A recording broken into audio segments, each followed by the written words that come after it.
SK SK เอ้ย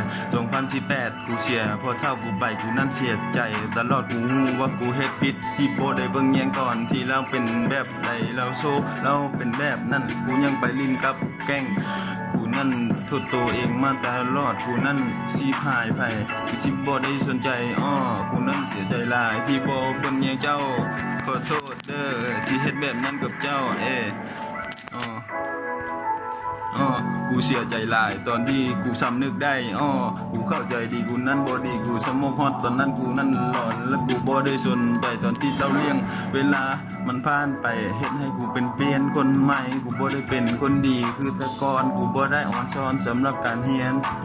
กูสิตัดสินใจได้จังไดบ่มีคนบอกซี่นำและไปใจต้องใส่ซี่นำไปทางที่ดีบ่มีไผกำหนดกูได้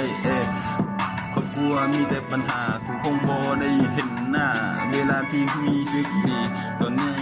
กูเก็บไปเห็นอยู่เรียงแล้วมันได้ดีแล้วมันสิมาเฮ็ดหยังครอบครัวที่มันแย่ๆแบบนี้น้องเฮาก็คงบ่ได้เห็นหน้ากันอีกแล้วครอบครัวเฮาบ่ดีเฮาคงเป็นแบบนี้